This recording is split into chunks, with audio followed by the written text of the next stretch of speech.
ಆಡಳಿತಾರೂಢ ಕಾಂಗ್ರೆಸ್ನಲ್ಲಿ ಬಣಗಳ ಬಡಿದಾಟ ಜೋರಾಗಿದೆ. ಹೈ ಅಂಗಳಕ್ಕೆ ತಲುಪಿದೆ ಕೈ ನಾಯಕರ ವಾಕ್ ಸಮರ. ಅಧ್ಯಕ್ಷರನ್ನ ಭೇಟಿ ಮಾಡಿದ್ದಾರೆ ಸಿಎಂ ಅಂಡ್ ಡಿಸಿಎಂ ಬಣ. ಆಡಳಿತಾರೂಢ ಕಾಂಗ್ರೆಸ್ನಲ್ಲಿ ಬಣಗಳ ಬಡಿದಾಟ ಮತ್ತಷ್ಟು ಜೋರಾಗಿದ್ದು ಹೈಕಮಾಂಡ್ ಅಂಗಳಕ್ಕೆ ಕೈ ನಾಯಕರ ವಾಕ್ ಸಮರ ತಲುಪಿದೆ. ಸಿಎಂ ಅಂಡ್ ಡಿಸಿಎಂ ಅಧ್ಯಕ್ಷರನ್ನ ಭೇಟಿ ಮಾಡಿದ್ದಾರೆ ಬಣಗಳು. ಬದಲಾವಣೆಯ ವಿಚಾರ ಮುನ್ನೆಲೆಗೆ ಬರದಂತೆ ಒತ್ತಾಯವನ್ನ ಮಾಡ್ತಾ ಇರುವಂತದ್ದು. ಸಿದ್ದರಾಮಯ್ಯ ಬಣದಿಂದ ಹೈಕಮಾಂಡ್ಗೆ ಮನವಿಯನ್ನ ಮಾಡಲಾಗಿದ್ದು, ಇತ್ತ ಅಧ್ಯಕ್ಷರ ಬದಲಾವಣೆ ಬಗ್ಗೆ ಡಿಕೆ ಶಿವಕುಮಾರ್ ಬಣ ಪ್ರಸ್ತಾಪ ಮಾಡಿದೆ. ಸ್ವತಃ ಡಿಕೆ ಶಿವಕುಮಾರ್ ಸಹೋದರ ಸುರೇಶ್ ಭೇಟಿಯಾಗಿ ಚರ್ಚೆಯನ್ನು ನಡೆಸಿದ್ದಾರೆ. ರಾಜಣ್ಣ ಸೇರಿದಂತೆ ಹಲವರ ಹೇಳಿಕೆ ಕುರಿತು ಪ್ರಸ್ತಾಪ ಮಾಡಿರುವಂತೂ ಒಂತಹ ವಿಚಾರಕ್ಕೆ ಸಂಬಂಧಪಟ್ಟಂತೆ ಹೇಳಿಕೆಗಳಿಗೆ ಬ್ರೇಕ್ ಹಾಕುವಂತೆ ಖರ್ಗೆ ಬಳಿ ಬೇಡಿಕೆಯನ್ನ ಇಡಲಾಗಿದೆ.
ಪ್ರಮುಖವಾಗಿ ಹೈಕಮಾಂಡ್ ಅಂಗಳವನ್ನ ತಲುಪಿರುವಂಥದ್ದು ಬಣಬಡಿದಾಟ.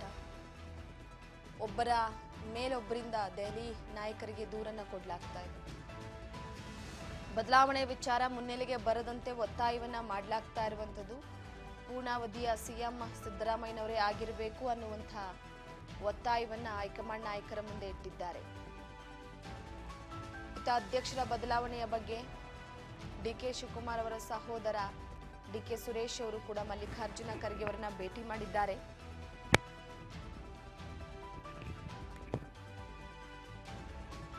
ಕೆಲವೊಂದಿಷ್ಟು ಮಾತುಕತೆಗಳನ್ನ ಕೂಡ ನಡೆಸಿರುವಂತದ್ದು.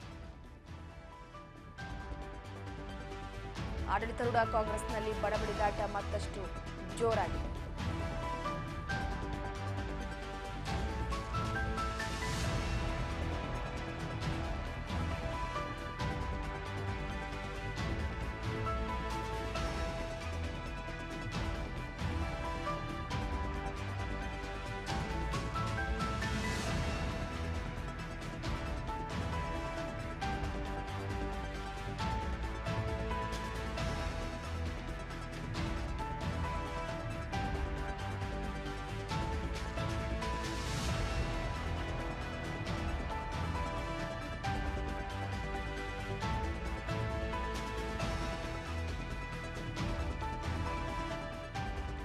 ಅಣ್ಣನ ಪರವಾಗಿ ಈಗ ಡಿಕೆ ಸುರೇಶ್ ಅವರು ಅಖಾಡಕ್ಕೆ ಇಳಿದಿದ್ದಾರೆ. ಕೆಪಿಸಿಸಿ ಅಧ್ಯಕ್ಷ ಸ್ಥಾನದ ವಿಚಾರವಾಗಿ ಒಂದು ಕಡೆ ಸಾಕಷ್ಟು ಜನ ಈಗಾಗಲೇ ಖರ್ಗೆ ಅವರ ಮುಂದೆ ಆಹ್ವಾನ ಸಲ್ಲಿಸಿದ್ದಾರೆ. ಇನ್ನೊಂದೇನಪ್ಪಾ ಅಂತಂದ್ರೆ ತಮ್ಮನ್ನ ಕೂಡ ಪರಿಗಣಿಸುವಂತೆ ಕೆಲವೊಂದಿಷ್ಟು ನಾಯಕರು ಹೋಗಿ ಹೈಕಮಾಂಡ್ ನಾಯಕರ ಮುಂದೆ ವಿಚಾರಗಳನ್ನ ಮಂಡಿಸಿ ಬರ್ತಾ ಇದ್ದಾರೆ. ಸೊ ಹೀಗಾಗಿ ಸಿದ್ದರಾಮಯ್ಯನವರ ಬಣದಿಂದ ಅಂದ್ರೆ ಒಂದು ಕಡೆ ಉಭಯ ಬಣದ ನಾಯಕರ ಹೇಳಿಕೆಗೆ ಒಂದು ರೀತಿ ಆ ಹೇಳಿಕೆ ಚರ್ಚೆಗೆ ಗ್ರಾಸವಾಗಿದೆ. ಒಬ್ಬರ ಮೇಲೆ ಒಬ್ಬರಿಂದ ದೆಹಲಿ ನಾಯಕರಿಗೆ ದೂರನ್ನ ಕೊಡಲಾಗ್ತಾ ಇದೆ. ರಾಜಣ್ಣ ಸೇರಿದಂತೆ ಹಲವರ ಹೇಳಿಕೆ ಕುರಿತು ಪ್ರಸ್ತಾಪವನ್ನ ಮಾಡಲಾಗಿರುವಂಥದ್ದು. ಸೊ ಆ ಹಿನ್ನೆಲೆಯಲ್ಲಿ ಉಭಯ ಬಣದ ನಾಯಕರ ಹೇಳಿಕೆ ಒಂದು ರೀತಿ ಈಗ ಸಾಕಷ್ಟು ಚರ್ಚೆಗೆ ಗ್ರಾಸವಾಗಿದ್ದು, ಹೇಳಿಕೆಗಳ ವಿಚಾರಕ್ಕೆ ಸಂಬಂಧಪಟ್ಟಂತೆ ದೆಹಲಿ ನಾಯಕರಿಗೆ ದೂರನ್ನ ಕೊಡಲಾಗ್ತಾ ಇದೆ. ಉಭಯ ಬಣದ ನಾಯಕರಿಗೆ ಸಲಹೆಯನ್ನ ಕೊಡಲಾಗಿದೆ. ಭೇಟಿ ಮಾಡಿದ ನಂತರ CM Siddaramaiah DCM D K Shivakumar ಬಣಕ್ಕೆ ಸಲಹೆಯನ್ನ ಕೊಟ್ಟಿದ್ದಾರೆ ಖರ್ಗೆ. ಎಲ್ಲವನ್ನ ಕೂಡ ಪರಿಹರಿಸ್ತೇವೆ, ಸಮಾಧಾನದಿಂದ ಇರಿ. ಒಬ್ರು ಹೇಳಿಕೆ ಕೊಟ್ಟ ತಕ್ಷಣ ರಿಯಾಕ್ಟ್ ಮಾಡಬೇಡಿ. ನಮ್ಮ ಗಮನಕ್ಕೆ ತಂದು ಹೇಳಿಕೆಯನ್ನ ನೀಡುವಂತೆ ಸೂಚನೆಯನ್ನ ಕೊಟ್ಟಿದ್ದಾರೆ.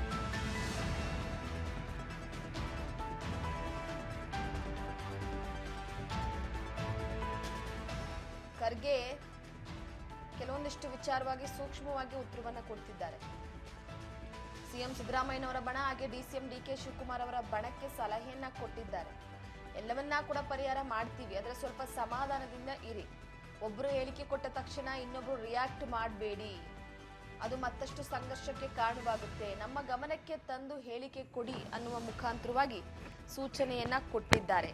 ಒಂದು ವಿಪಕ್ಷಕ್ಕೆ ಆಹಾರ ಆಗಬಾರ್ದು. ಈಗ ಹೇಳಿಕೆ ಕೊಡುವ ವಿಚಾರಕ್ಕೆ ಸಂಬಂಧಪಟ್ಟಂತೆ ಒಂದು ಕಡೆ ಬಹಳ ಆಲೋಚನೆಯನ್ನ ಮಾಡಿ ಹೇಳಿಕೆಯನ್ನ ಕೊಡಬೇಕಾಗಿದೆ. ಸೊ ಹೀಗಾಗಿ ಉಭಯ ಬಣಕ್ಕೆ ಖರ್ಗೆ ಅವರು ಸಲಹೆಯನ್ನ ಕೊಟ್ಟಿದ್ದಾರೆ.